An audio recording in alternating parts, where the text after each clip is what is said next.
Yo, what's up guys? And for today's video ay tetestingin natin itong si Woosi Audio CK HT21 sa power supply or LED power supply na 24 volts 16 ampere. Ito naman yung quick specs ng ating power supply. So meron po siyang output over voltage protection, over current protection, short circuit protection at LED indicator. So made in China po siya. At ito po nakalagay po sa kanyang tag 24 volts 400 watts or equals to 16 ampere. So ayun, para naman po sa magtatanong ng price ng power supply na ito, nakuha ko po ito sa Lazada sa halagang 212 pesos. Bali overseas po ito. Sa Global Merc Park ko po ito na order. Pero as of now po, nung chinek ko ulit, halos nasa 350 pesos na po ito ngayon. So kagandahan po sa kanya ay antayin nyo na lang ulit siya mag-sale para makuha nyo siya sa mababang presyo.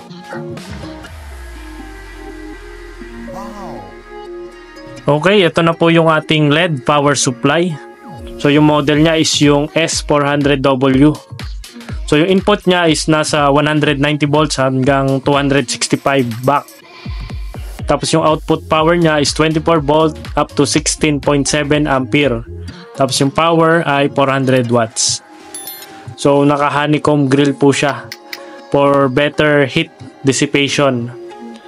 So sa tingin ko naman po ay made of alloy itong kanyang case. So dito naman po tayo mag-i-input ng ating AC cord. So maganda yung kanyang quality.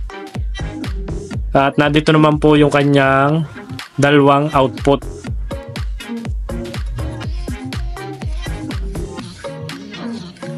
So far, okay naman ng kanyang quality. So sa performance naman natin siya checkin. So ayan, sa pag-input ng power cord natin ay dito kayo sa L at saka N magkakabit. So yung L ay yung live, tapos yung N ay yung neutral. Sa wiring naman po sa output natin, so yung B plus is yung ating positive at saka yung B minus, siya naman po yung ating negative. Yung gagamitin ko naman po ditong speaker sa ating HT21 ay yung JBL na 6x9.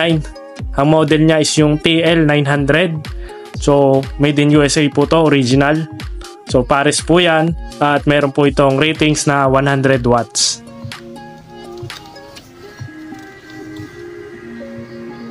So ayun guys, okay na yung ating power supply.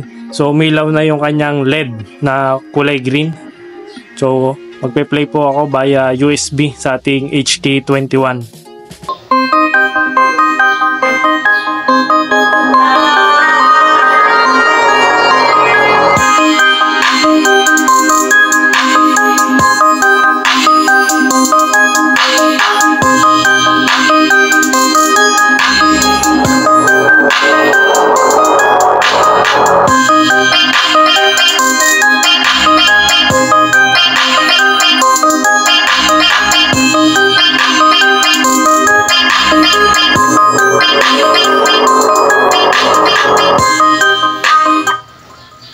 So ayun guys, unang napansin ko sa kanya, talagang ang ganda ng power supply niya, ang lakas. Wala pa siya sa 12 o'clock na volume.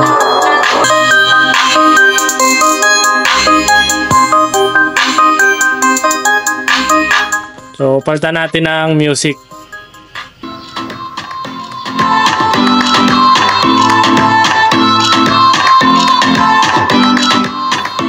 So medyo maganda na yung supply niya, mas clear na siya kaysa gamit ko dati.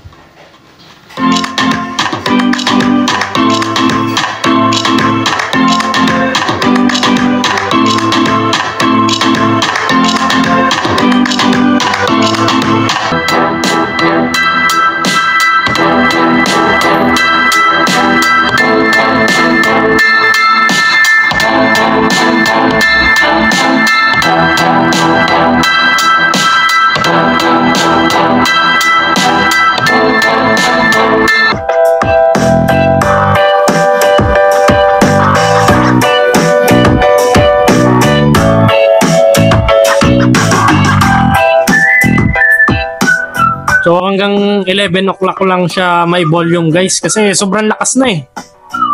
So yung ganda ng tunog ng Seikei HT21 ay kailangan nyo lang siyang paresan ng magandang power supply at syempre medyo magandang speaker din. Kasi pag mga mumurahing speaker at talagang susunugin lang ni HT21 kasi sobrang lakas din ito.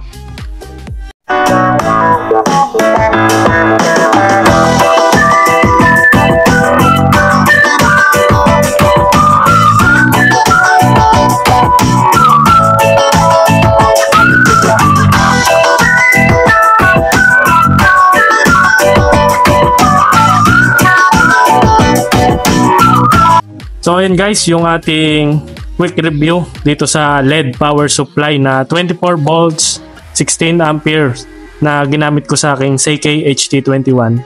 So sa power ay okay na okay. So wala akong masabi, lakas.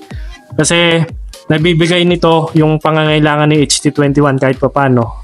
So pero kung gusto nyo talagang sagadin yung potential ng HT21, I do recommend 36 volt 10 ampere. So sa 24 volts naman ay okay na din ako. Mas maganda na yung performance niya. Clear na yung voice ng speaker natin. So sa bass maganda, buong buo din.